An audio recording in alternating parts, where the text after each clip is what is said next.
안녕하십니까. 은혜샘 성도 여러분, 김미선 전도사입니다. 오늘은 우리를 다스리는 분이라는 제목으로 사무엘상 7장 3절에서 17절 말씀을 살펴보면서 우리를 다스리시는 분은 하나님이라는 것을 깨닫는 시간이 되기를 소망합니다. 이 세상을 살아갈 때 우리의 주인이 누구인가를 바로 아는 것이 중요합니다. 우리를 다스리시는 분은 한 분 하나님입니다. 세상 나라는 인간을 종으로 만드는 왕을 원하지만 우리는 여호와 아래 살 수 있으므로 세상이 줄 수 없는 자유를 얻습니다. 오늘 본문을 읽기 전에 먼저 이스라엘은 사무엘상 4장에서 블레셋과의 전쟁에서 언약궤를 빼앗깁니다. 그리고 언약궤는 블레셋에서 여러 지역을 옮겨 다니다가 드디어 오늘 7장의 1절에 기럇 여아림 사람들이 와서 아비나답의 집에 옮겨 놓습니다. 그런데 걔가 들어간 날부터 20년 동안 오래 그곳에 있게 됩니다.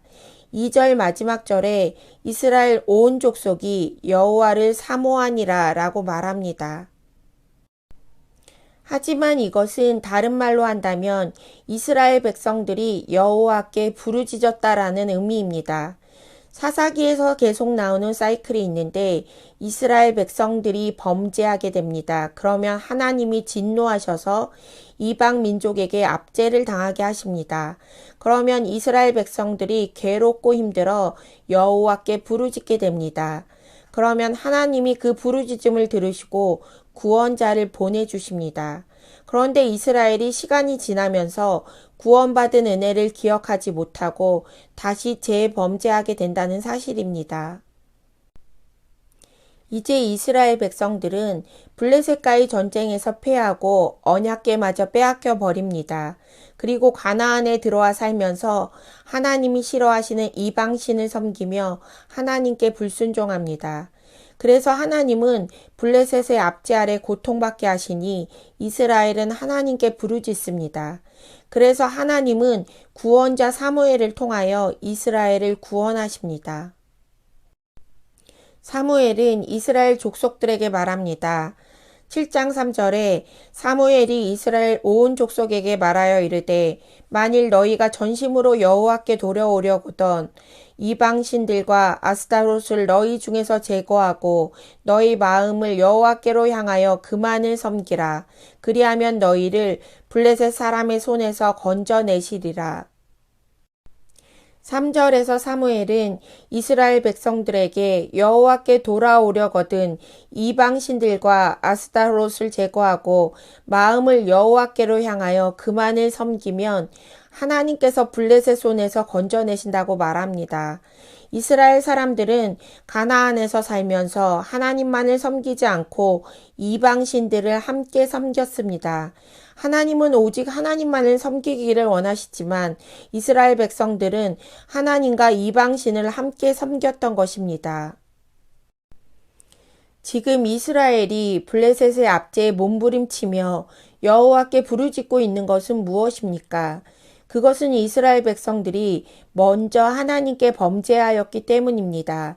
그래서 하나님은 진노하시고 이방 민족의 손에 이스라엘을 넘겨주신 것입니다. 그렇다면 이제 이스라엘 백성들이 해야 할 우선순위는 무엇입니까? 어려움을 없애달라는 기도가 아니라 먼저 하나님께 불순종했던 마음을 회개하고 하나님이 미워하시는 모습을 바꾸는 것입니다. 그러면 하나님은 압제자의 손에서 이스라엘을 구원해 주실 것입니다. 하지만 우리 인간의 연약함은 무엇입니까? 언제나 지금 현실의 어려움만을 제거해 달라는 조급한 마음입니다. 하나님께 범죄했다면 참다운 회개와 결단이 필요한 것입니다. 이제 사무엘은 이스라엘 백성들을 미스바로 모이게 합니다. 5절 말씀에 사무엘이 이르되 온 이스라엘은 미스바로 모이라 내가 너희를 위하여 여호와께 기도하리라 하매 6절 그들이 미스바에 모여 물을 길어 여호와 앞에 붓고 그날 종일 금식하고 거기에서 이르되 우리가 여호와께 범죄하였나이다 하니라. 사무엘이 미스바에서 이스라엘 자손을 다스리니라. 이제 이스라엘은 하나님만을 신뢰하고 마음을 하나님 앞에 물처럼 쏟아 놓아야 되는 것입니다. 이제 이스라엘이 사무엘의 인도 아래 금식하고 애통하며 겸손하게 하나님 앞에 죄를 자복하고 기도하기 시작합니다. 그런데 블레셋인들이 이스라엘 백성들이 미스바에 모였다는 소식을 듣고 이스라엘을 공격해 옵니다. 이스라엘 자손들은 전에 대패하고 여호와의 궤를 빼앗겼던 기억이 생생하였기 때문에 블레셋인들을 두려워합니다. 사무엘에게 하나님께 부르짖어 자신들을 구원하시게 해달라고 요청합니다. 사무엘이 젖먹는 어린 양으로 온전한 번제를 드리자 여호와께서 응답하십니다. 10절 말씀에 사무엘이 번제를 드릴 때에 블레셋 사람이 이스라엘과 싸우려고 가까이 오매 그날에 여호와께서 블레셋 사람에게 큰 우레를 발하여 그들을 어지럽게 하시니 그들이 이스라엘 앞에 패한지라. 여호와의 응답은 우레를 발하여 블레셋을 격파하십니다. 교만한 자를 하늘 우레로 치시는 하나님이 이번에는 이전의 전쟁 승리로 교만해진 블레셋을 치시는 것입니다. 사무엘은 이스라엘을 격파한 이후에 돌을 취하여 여호와의 승리를 기억하도록 합니다. 여호와께서 여기까지 우리를 도우셨다고 선언하면서 그곳 이름을 도움의 돌이란 뜻으로 에벤에셀이라고 붙였습니다. 여기까지라는 말은 문자적으로 에벤에셀까지 도우셨다는 의미입니다. 전에 이스라엘이 에벤에셀에서 패한 적이 있습니다.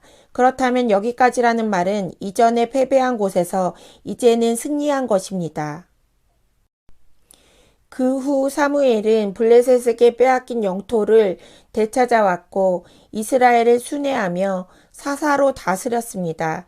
15절 말씀, 사무엘이 사는 날 동안에 이스라엘을 다스렸으며 16절, 해마다 베델과 길갈과 미스바로 순회하며 그 모든 곳에서 이스라엘을 다스렸고 17절, 라마로 돌아왔으니 이는 거기에 자기 집이 있음이니라.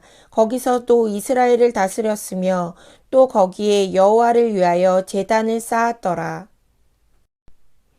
사무엘은 살아있는 동안 이스라엘 도시들을 순회하면서 그리고 집에서도 율법을 가르치고 실행하며 다스리는 일을 하였습니다.